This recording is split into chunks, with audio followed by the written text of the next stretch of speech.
দীঘা যাওয়ার প্ল্যানিং, কিন্তু কার সাথে? যেখান থেকে শুরু সেখানেই হচ্ছে শেষ। হ্যাঁ বন্ধুরা, কোথায় শেষ সেটা তো আমরা হয়তো এবার বুঝতেই পারছি, যেহেতু 28শে মার্চ সামনে আসছে। আর একটা খবর জানো, ফোকলা এখন কোথায় জানো? ফোকলা বলবো। তার আগে বলি, সবাই নিশ্চয়ই খুব ভালো আছো, আমিও ভালো আছি। আরও একটা নতুন ভিডিওতে তোমাদের সকলকে জানাই স্বাগত। তার আগে একটা কথা বলি, আজ দেখলাম ভিডিওতে, কালকেই জানতে পেরেছিলাম সন্দীপের জন্মদিন। তো যাই হোক, জন্মদিন খুব সুন্দর করে, ওর জীবনে প্রথমবারও এত আনন্দ করে জন্মদিনটা পালন করলো। কেন বলো তো এত আনন্দ করে? প্রথমবার ওর জীবন থেকে ওই লক্ষ্মী ছাড়া বউটা কিন্তু ভেঙে গেছে। তো সেই কারণেই ওর জীবনে প্রথমবার এত আনন্দ হলো। আসলে এই জন্মদিন নিয়ে যে কালিমা, যে কি বলবো, জন্মদিনটাতেও যে ঘাপলা, এগুলো অনেকে দাবি করেছে, অনেকে না, একজন কন্ট্রোভার্সি ক্রিয়েটার দাবি করেছিল। তো বলল যে কত তারিখ যেন, 4 ডিসেম্বর ওর জন্ম। আমি মনে মনে ভাবলাম ঠিক আছে, 4 ডিসেম্বর জন্ম বলছে, হতেই পারে, অনেকের দুরকম ডেট থাকে, ইভেন আমারও এরকম দুরকম ডেট। তাহলে যাই দেখি একবার, যেহেতু সন্দীপ ফেসবুকে ফ্রেন্ড হিসেবে আছেই, তো ওর একবার অ্যাবাউটটা দেখে নিই। তো সেখানে দেখলাম লেখা আছে 12ই এপ্রিল। বললাম বাবা, তাহলে 4 ডিসেম্বর, 12ই এপ্রিল, আর এদিকে 9 মার্চ।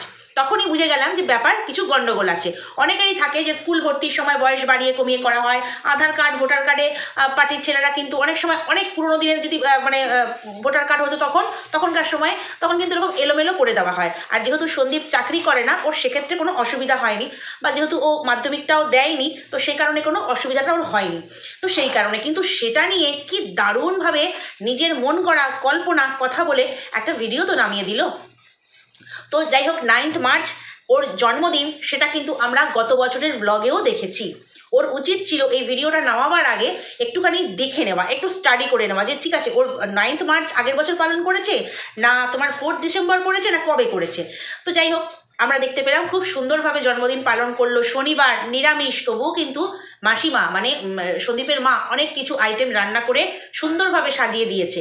একটা জিনিস আজকে বলবো, যে এই অনেকে বলে না কৃষাণুকে খেতে দেয় না, শুকনো ভাত দেয়, নিজেরা মাছ মাংস ডিম তরকারি মাছ যা হয় আর কি নিজেরা খায়, কৃষাণুকে খেতে দেয় না। আজকে তারা দেখলো তো যে কৃষাণুকে কীরকম সাজিয়ে দিয়েছে।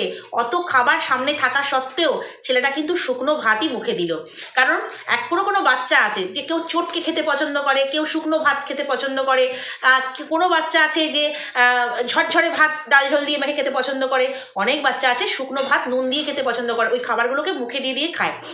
তো যাই হোক, বাচ্চার মানসিকতা বা বাচ্চার মেন্টালিটি কেমন হয়, এই বয়সের বাচ্চারা ঠিক কী চায়, যে বলে তা মনে হয় তাদের ঘরে কোনো বাচ্চা নেই, অথবা বাচ্চার মানে কি বলবো, যে সাবলীল খাওয়াটা বাচ্চা নিজে থেকে যেটা পছন্দ করবে সেটা মনে হয় তারা করে না, বাচ্চার ওপরে চাপিয়ে দেয়। তো আজকে নিশ্চয়ই তারা জানলো যে কৃষাণু শুধু ভাত মানে শুকনো ভাত খেতেই কিন্তু পছন্দ করে। আমরা যদিও জানি, কিন্তু অনেকে জেনেও না জানার ভান করে ব্লেম দেওয়ার জন্য সন্দীপকে বলে যে শুকনো ভাত দেয়।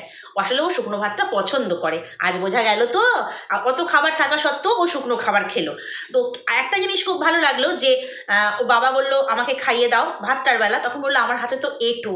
এত ভালো লাগলো, ওইটুকু বাচ্চাও যে এঁটো কাটার বিচারটা রয়েছে, আসলে এগুলো সবটাই না পরিবার থেকে পাওয়া। ভীষণ ভালো লাগলো ওই জিনিসটা। আর পায়েস খাইয়ে দেওয়ার দৃশ্যটা জাস্ট এখানে ছুঁয়ে গেল, যখন কৃষাণু ওর বাবাকে পায়েস খাইয়ে দিচ্ছিল। সেই পায়েস খাওয়ানো নিয়েও কত হচ্ছে, মানে কি বলবো, কন্ট্রোভার্সি হচ্ছে। কেন ওই পায়েসটা ছেলে খাবে, কেন ছেলে আগে খাইয়ে দিল? আরে বাবা, পায়েস হচ্ছে দীর্ঘায়ু কামনা করে পায়েসটা রান্না করা হয় জন্মদিনের, সেটা ছোটরা যে কেউ খেতে পারে, বাবা মা খেতে পারে না। তো যাই হোক, এটাই আমরা নিয়ম শুনে এসেছি। এবার বাবা মা খেলেও কোনো ক্ষতি নেই। অনেকে বলে যে জন্মদিনে যে সাজিয়ে দেওয়া হয় সেই খাবারটাও নাকি বাবা মা খেতে পারে না, কিন্তু আমার ছেলের জন্মদিনে যখন সাজিয়ে দিই, প্রত্যেক বছরই অনেক কিছু করে দেওয়া হয়। আর আমার ছেলে হচ্ছে কোনো সবজি ভাজা ভুজি কিচ্ছু খায় না, শুধু মাছ মাংস ডিম ডাল খায়। এটাই হচ্ছে প্রতিদিনের 12 মাসে। তো ওই যে খাবারগুলো সাজিয়ে দিই, ও কিন্তু ধরেও দেখে না। ওগুলো কিন্তু আমি বা ওর বাবা যাই হোক খেয়ে নিই, যেহেতু ঘরে আর কেউ নেই, আমরা কিন্তু খেয়ে নিই। ভগবানের ইচ্ছায় বলতে নেই, আমার ছেলের কোনো সমস্যা এখনো পর্যন্ত হয়নি, কেন প্রথার বিরুদ্ধে গিয়ে করি। তো পায়েসটা শুধু খাই না, ওর পায়েসটা ওই খায়। তো এইটা নিয়েও দেখো, এটা হচ্ছে যার যার মানে কি বলবো নিজস্ব চিন্তাভাবনা, যার যার নিজস্ব মত। এটা কোথাও শাস্ত্রে বা ধর্মে কোথাও লেখা নেই, এগুলো মানুষের তৈরি জিনিস। তো সেটা কে কিভাবে পালন করবে সেটা যার যার পারিবারিক ব্যাপার। তো সেটা নিয়েও অনেক কন্ট্রোভার্সি হচ্ছে। তো যাই হোক, সন্দীপকে আরও একবার উইশ করি যে এইভাবেই সুখে থাকো, এইভাবেই দিনটা যেন ফিরে আসে, আর প্রত্যেকটা জন্মদিন যেন এইভাবেই তুমি আনন্দে কাটাও। এটা তোমার ফার্স্ট টাইম তুমি আনন্দে কাটালে, প্রত্যেকটা জন্মদিন এইভাবে আনন্দ কাটাও। যদিও ফেসবুকে আগেই উইশ করে দিয়েছি, তো আরও একবার এই ভিডিওতে উইশ করলাম। খুব খুব ভালো লাগলো, ওর মুখের হাসিটা বলে দিচ্ছিল ও মন থেকে খুব আনন্দ পেয়েছে।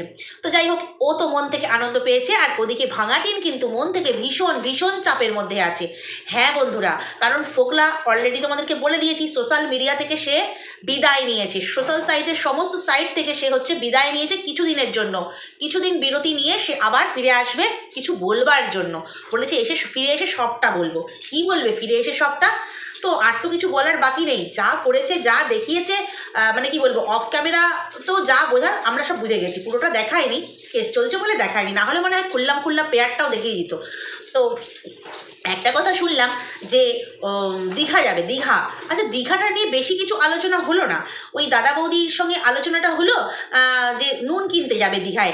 এই সেদিন 1 কেজি লবণ আনলাম না, মানে বাড়ির নুনটাও মেয়ের আনার, বুঝতে পারছো? কথার নুন ফুরিয়ে গেছে, রান্না করছিল নুন ফুরিয়ে গেছে। তখন ভাঙাটিন কি বলল যে এই 1 কেজি লবণ সেদিন আনলাম না, মানে বাড়ির প্রত্যেকটা জিনিস, লবণ তো হচ্ছে সবচাইতে মানে মনে হয় কম দামি জিনিস, সেইটাও মেয়েকে আনতে হয়। তাহলে পুরো সংসারটা যে মেয়ে চালায়, কথার মাধ্যমে প্রমাণ পেয়ে গেলাম। পরে কি বলল যে এই যে মা টাকা দিল লবণ আনতে আর কিছু খাবার আনিয়ে আসলো, ওই কথাটা মা টাকা দিল, ওই কথাটা কেন বললো হট করে? আগে মুখে বলে ফেলেছে যে এই যে সেদিন 1 কেজি লবণ আনলাম না, ফুরিয়ে গেল। তো যাই হোক, মানে ধামা চাপা দেওয়ার চেষ্টা করলো, ধামাটা ঠিকঠাক চাপা পড়েনি, ওই বেতের ধামার ফাঁক দিয়ে পুরোটা আমরা দেখে বা বুঝে নিয়েছি। তো যাই হোক, এবারে হচ্ছে দীঘা যাওয়ার ব্যাপারটা বললো, তাহলে নুন কিনতে সমুদ্র থেকে নুন নিয়ে আসতে হবে, তো দীঘা গেলেই হয়, এরকম একটা কথা বললো। আর সেইটাকে বলে দিল কি যে দীঘা যাওয়ার প্ল্যান হয়ে গেল। প্ল্যানিং কিছু শুনতে পেলে 4 জন 4 জায়গায় ছিটিয়ে রয়েছে, দীঘার মানে একটা মানে কি বলবো, উপমা দিল বলতে পারো, যে দীঘা থেকে হচ্ছে নুন আনতে হবে, তাতেই হয়ে গেল দীঘা যাওয়ার প্ল্যান। আসলে ওর মনে কি বলো তো, দীঘাটা খুব মানে নাচানাচি করে দীঘাটা। তার কারণ হচ্ছে ওই যে দীঘায় গিয়েছিল না, সন্দীপের সঙ্গে দীঘায় গিয়েছিল, মানে বেরিয়ে আসার কয়েকদিন আগেই সন্দীপ ওকে সারপ্রাইজ, ওর মন ভালো করবার জন্য ওকে সারপ্রাইজ দিয়েছিল, দীঘা ঘুরতে নিয়ে গিয়েছিল। কিন্তু ঘুরতে গিয়ে কি দীঘায় এনজয় করেছিল? হোটেলের রুমে বসেছিল, ছেলে বাবা যাচ্ছে ঘুরতে, সমুদ্র দেখতে, মোহনা দেখতে, কিন্তু এই ভাঙাটিন ও কিন্তু রুমে বসে রয়েছে। তার কারণ আমরা কল রেকর্ডিংয়ে সবাই পেয়ে গেছি। কারণ সেই দিন দীঘা থেকে ফিরবে না, দীঘা যাওয়ার দিন, ফেরার দিনই মনে হচ্ছে, না যাওয়ার দিন বা দীঘার চলাকালীন আর কি, দীঘায় থাকাকালীন আর কি, ওই যে ফোকলার কিন্তু জন্মদিন ছিল আমরা জানি। তো সেখানে ফোকলা একটু ড্রিঙ্ক করে পাগলি খুব সুখে থাকে, আমার কাছে আসলে খুব সুখ পায়, হ্যানা ত্যানা অনেক কিছু বলেছিল, সেই কল রেকর্ডিং আমরা সবাই শুনেছি। আর ও কি করেছিল, হোটেলের রুমে বসে, দেখো একটা দীঘায় বেড়াতে গেছে, অন্তত সমুদ্রে স্নান করবে, মোহনা যাবে, ঘুরবে ফিরবে, অন্তত 3-4 ঘন্টা। তো সেখানে কি হচ্ছে, ওই অন্তত 3-4 ঘন্টা ও রুমে বসে বসে, হোটেলের রুমে বসে বসে ভিডিও কলে গল্প করতে পারবে, ভিডিও কল করতে পারবে, সেক্সুয়াল চ্যাট করতে পারবে, বা ভিডিও কলে আরও অনেক কিছু করতে পারবে। সেই সুযোগটা কি আর হাতছাড়া করে? বলতে পারো ওই দীঘার থেকেই ওদের সম্পর্কটা কিন্তু বেশি মজবুত হয়েছিল। তো এই কারণে এখন দেখো না, সম্পর্ক প্রায় শেষের পথে মনে হচ্ছে না, সম্পর্ক শেষ নয়, সম্পর্কটা শেষ দেখানো হচ্ছে যেহেতু কেসের ডেট সামনে, ওই জন্য শেষ সময় ওর দীঘার কথাটা মনে পড়লো। যেহেতু ওই ফোকলা বলেছে না যে আমি বিরতি নিলাম, তো দীঘায় গিয়ে কি শেষটা হবে, সম্পর্কের শেষটা কি দীঘাতে গিয়েই হবে? দীঘাতে গিয়ে শুরু হয়েছিল, প্রায় তার আগেই হয়েছিল, তো শেষটাও কি ওখানে হবে? অ্যাকচুয়ালি ব্যাপারটা হচ্ছে জানো বন্ধুরা, যে ও কিন্তু দীঘায় যায়নি। একজন ভিউয়ার্স কমেন্ট করেছে ও কিন্তু দীঘায় যায়নি, ও কিন্তু চলে যাচ্ছে বোম্বেতে। ও কিন্তু বোম্বেতে যাচ্ছে এবং বেশ কিছুদিনের জন্য বোম্বেতে যাচ্ছে। এটা জানি না কতটা সত্যি কতটা মিথ্যে। ভিউয়ার্স কমেন্ট করেছে যে ও কিন্তু বোম্বেতে যাচ্ছে এবং ঘর ভাড়া নাকি দেখতে যাচ্ছে, ঘর ভাড়া, ওদিকে ডিভোর্স পেয়ে যাবে, ওই আশাতে ভাঙাটিনকে নিয়ে নাকি বোম্বে যাবে। তাহলে কি বোম্বে গিয়ে থাকবে? ও তো ওখানে কাজটাই করে না, ও কাজটা ওখানে ছেড়ে এসছে কেন বলো তো? তাহলে বোম্বেটা যাচ্ছে কিসের জন্য? অন্য কোনো ব্যাপার? তাহলে কি ভাঙাটিন এবার এতদিন ছিল সন্দীপের, তারপরে ছিল ফোকলার, এবার কি আরও অনেকের হবে? ঠিক সেই কারণে ওকে বোম্বে নিয়ে যাচ্ছে। জানি না, যে ছেলেটা জুয়া খেলে, নিজের গাড়িটা, প্রিয় গাড়িটাকেও জুয়া খেলতে গিয়ে বন্ধক রাখে, যেই ছেলেটা এটা ওটা চুরি করে আনে, এর জামা, এর প্যান্ট, এর টাকা মেরে দেয়, জাহাজের লোহা লক্ষ্য চুরি করে সেটা বিক্রি করে, তার তো অনেক টাকার প্রয়োজন। এবার কি তাহলে জুয়ো খেলবে অন্য কাউকে নিয়ে?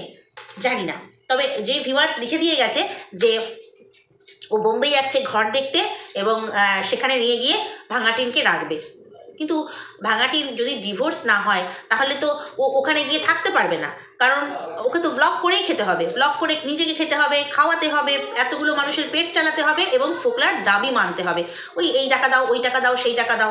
তো সেই জন্য ওকে, ওর তো আর কোনো অকাত নেই, মানে ওই ভাঙাটিনের না জানে লেখাপড়া, সামান্য এইচএস পাস, ও যে চাকরি বাকরি করবে সেটাও তো না, চাকরি বাকরি করতে গেলেও একটা পড়াশুনো করতে হবে, সেটা করতে গেলেও পয়সা লাগবে, ওর এখন পয়সার দরকার, তার একটাই মাধ্যম হচ্ছে ওকে ব্লগিং করতে হবে, কিন্তু ডিভোর্স হয়নি অথচ বোম্বে যাবে, সেখানে গিয়ে ওর সঙ্গে থাকবে, ওখানে ব্লগিং করবে, সবাই তো সবটা বুঝতে পেরে যাবে। তো আমার মনে হয় না যে এখনই বোম্বে গিয়ে ঘর ভাড়া করবে বা কিছু বা ও নিয়ে চলে যাবে, কারণ ডিভোর্সটাই যে কমপ্লিট হয়নি। তবে আমি বলবো না যে সবসময় ভিউয়ার্সরা যা বলে সবটা মিথ্যে, তবে বুঝতে পারছি না, তবে ভবিষ্যৎ তো অবশ্যই কথা বলবে।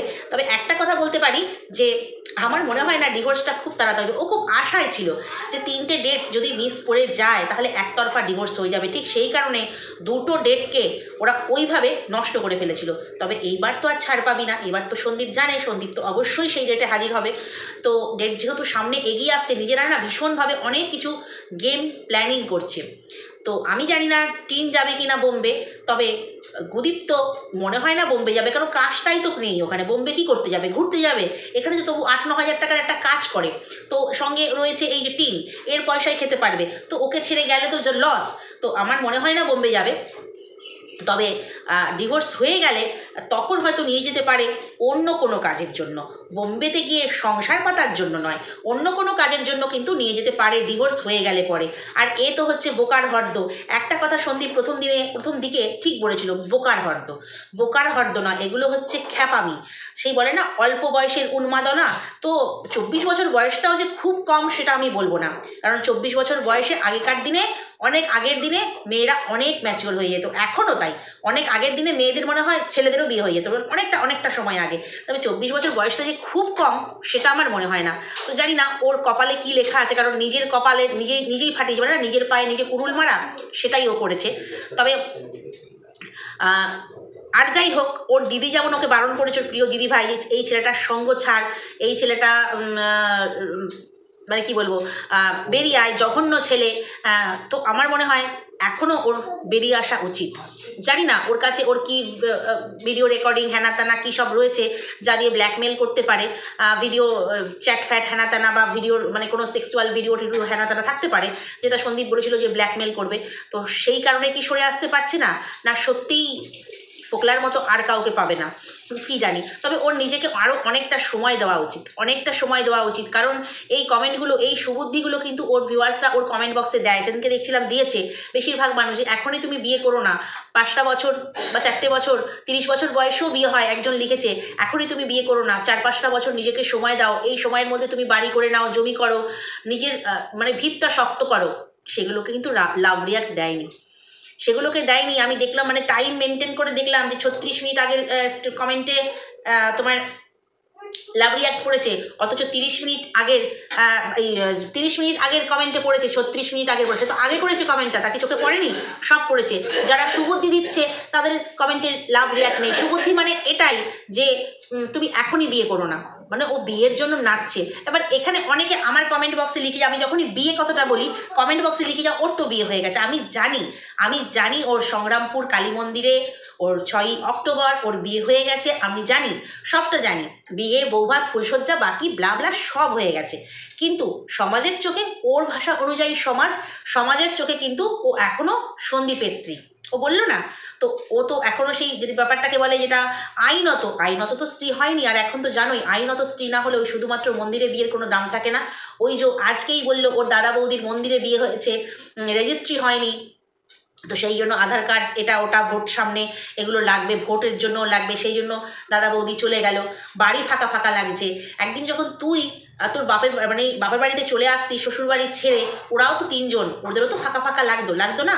তখন কিন্তু তুই বাপের বাড়ি থাকবার জন্য মরিয়া হয়ে যেতিস, বাপের বাড়ি আমাকে সন্দীপ যেতে দেয় না, বাপের বাড়ি আমাকে সন্দীপ যেতে দেয় না বলতিস, বাপের বাড়ি আসি 2 দিন আসি 3 দিনের দিন নিয়ে চলে যায়। আসলে ওদেরও ফাঁকা ফাঁকা লাগতো।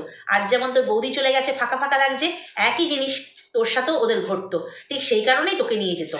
কিন্তু সেটা তুই বুঝতে পারিসনি, ওদের ভালোবাসাটা, ওদের ভালো লাগাটা তুই বুঝতে পারিসনি। তো যাই হোক, নিজের পায়ে নিজের কুড়ুল মেরে দিয়েছিস, পা অর্ধেক এখন ঝুলছে, কাটা অবস্থায় অর্ধেক ঝুলছে, বাকিটা 28শে মার্চের পরে যা হবে হবে, পুরো পাটাই তোর বাদ হয়ে যাবে।